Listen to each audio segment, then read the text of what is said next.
To the creator, filmmaker, or brand working with AI video, what's going to happen in 2026 is going to change how you work forever. I'm filming this video here in Seoul, Korea, right before I speak to a room full of AI creators because the shift is global, it's accelerating fast, and none of us can sit it out. This year, I've made films and videos with every major model, and I've had to rebuild my workflow more times than I can count. Through my hands-on experience, conversations I've had with studios, agencies, creators, and brands, I've seen the AI video space evolve in real time. And when you put all of that together, patterns start to emerge. Patterns that let you predict what's going to happen in 2026, starting with our first major shift. The free ride is over. 2026 will be paywalled compute. Big models are already cutting back on free and tiered usage because GPU cost is so brutal, and that trend only goes one way, towards tighter quotas and higher paid tiers.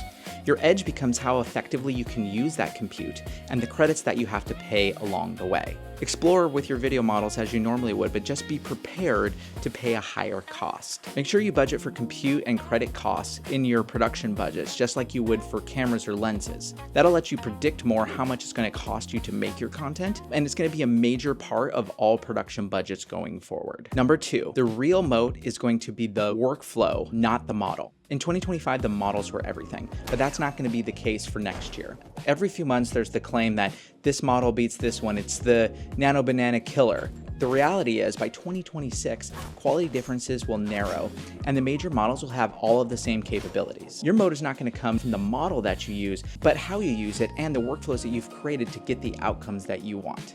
Prediction number 3, control will become inevitable. In 2026, prompting looks less like one poetic paragraph and more like a shot list, beats, lenses, blocking, emotional turns. User interfaces will continue to feature more film controls, taking the pressure off of prompting.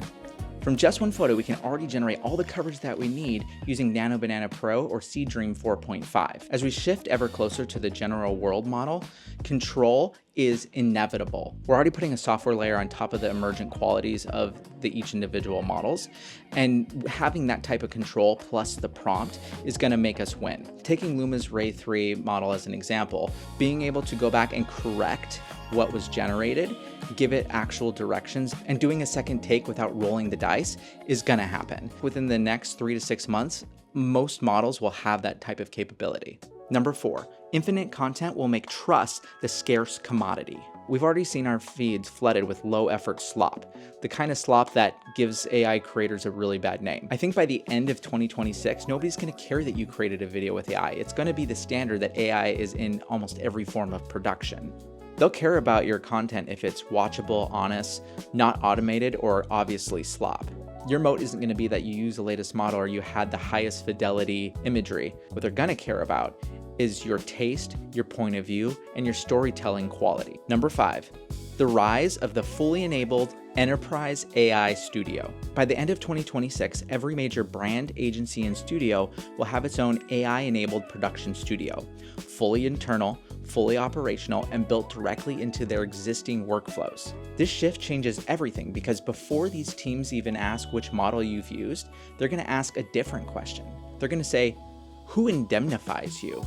Who's indemnifying the tools that you are using? And if you don't know what indemnification is, it's something that every major studio or brand asks for with the model. It's what Adobe offers for Firefly. It's saying that we stand behind our model that we created or the models that we represent through an aggregator like FreePic. Then they offer something almost like an insurance for using their models, saying that they stand behind it, and if for some reason you have to go to court, that they will stand behind and pay a certain percentage of the fees to do so. The companies that win won't be the ones with the flashiest AI demos. It'll be the ones who know how to deploy AI safely, consistently, and at scale. And number 6, your humanity becomes your strongest asset. If you want to win in 2026, stop waiting for the perfect model.